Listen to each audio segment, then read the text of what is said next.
To paraphrase a very famous architect, God made light to reflect off of buildings.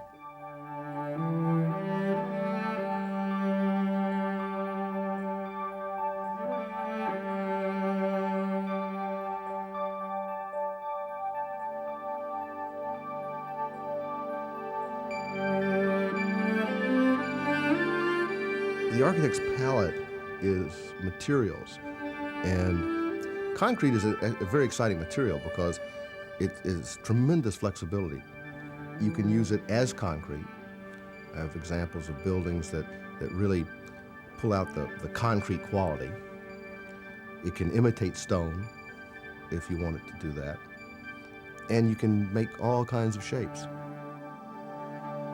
Depending upon how you form it, you can create anything you want to, any shape you want to within reason.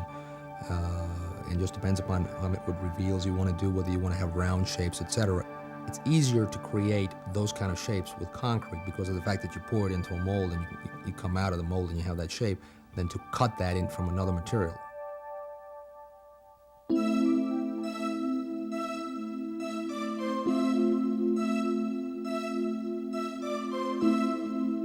By using all natural materials, white cement, different sands, different aggregates, you can then start mixing your palette of colors that way. It gives you that flexibility. If you go to a natural cement, you have a problem in pulling the colors out because you always have the gray that's overriding.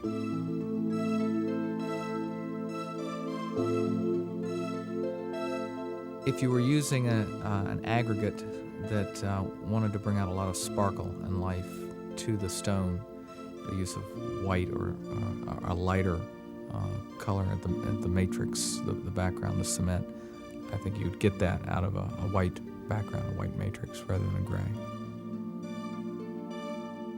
Gives the color a much higher chroma. It's a much brighter, clearer color. It's less, I think the gray oftentimes has a tendency to water the colors down or dampen the chroma of your aggregate. I guess the biggest issue with white is that you can make it be what you want it to be.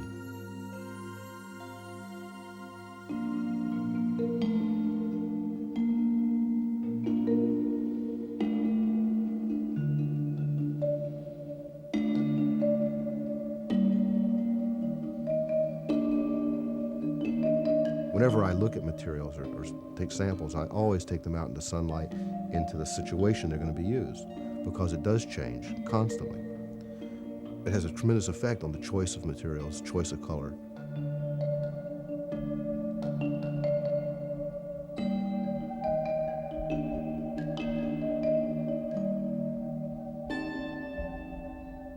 You'd use white really because the way it can capture light and the flexibility it gives you in bringing out the color that you want to use. In some cases, you may want a pure white building.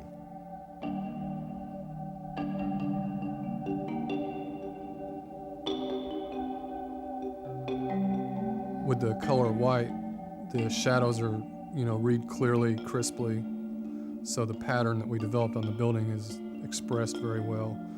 The white color also worked well under all different lighting conditions. In the morning, it takes on the kind of hue of the morning colors. In the afternoon, it becomes very bright white, and in the evening, and even at night, it looks nice under the artificial light. So the white definitely worked, I think, better with all the different kinds of natural light you get in the course of the day.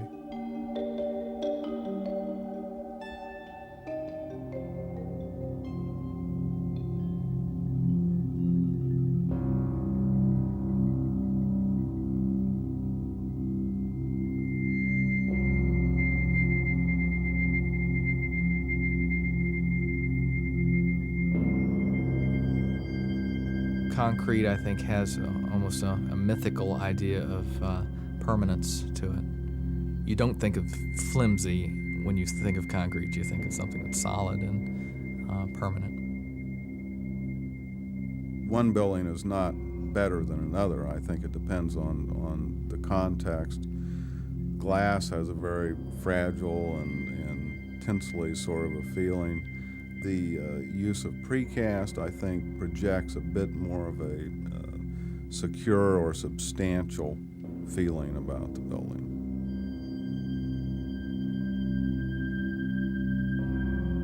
It depends upon how you finish the surface, what color you select as to how heavy or how light you want it to appear in relationship to the other materials you're using on the curtain wall. By just varying the color, varying the texture, and how you, and the relationship of the size of the material with the openings, with the glass, for example, it can be a more lacy material, a much more finer material.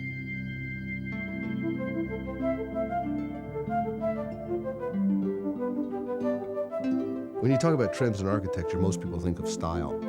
But I think that the biggest trend, the biggest thing that has really affected architecture in the last 10 years is that people are really aware of quality and are willing to pay for quality. I think that that's been one of the most important changes that has happened.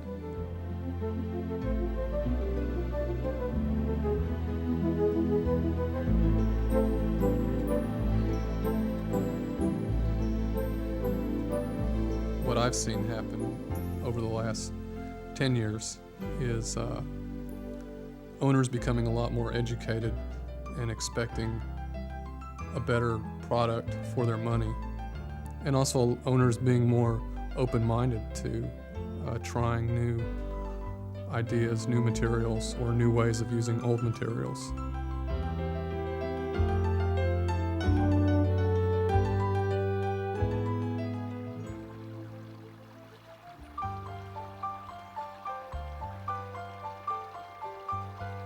We have used concrete block. We're starting to use split-faced and smooth blocks a lot. There's some interesting things that can be done. The new directions using split-face, glazed block, etc., I think give you a lot of opportunity to use an old material and use it in a lot of new ways. And I think it's got a lot of potential.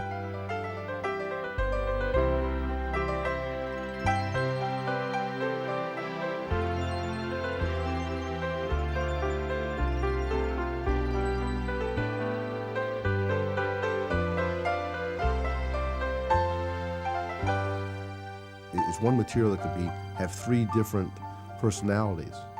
It can be normal concrete block.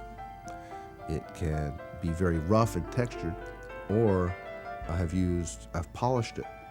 And by putting them together in different ways, you start to create patterns and textures.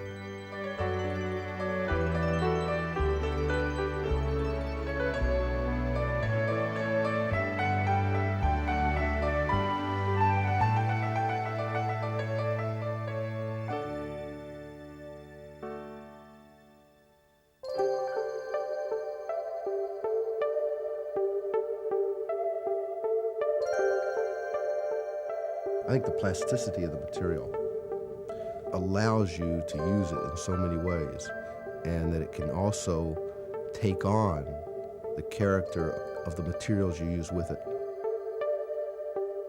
It's very malleable, and that's one of the great charms of it. And in the right craftsman's hands, it is a beautiful material.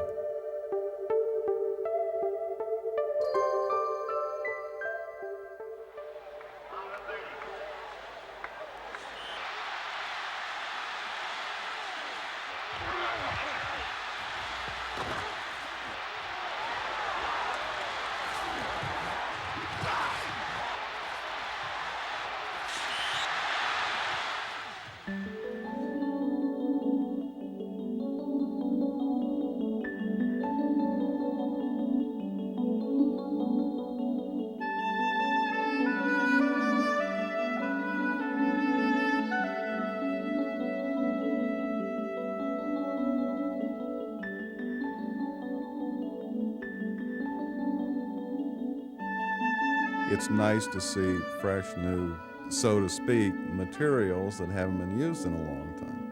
And Terrazzo is really being used as a sort of a rediscovered art form. when it first came into being back in the 50s or in the 40s, I mean, when I first seen some of the older Terrazzo jobs, it was done more as a very hard-wearing surface, and it really, some of the full potential of the ability to change colors and to work with patterns really had not been explored as much as what's being done more and more now.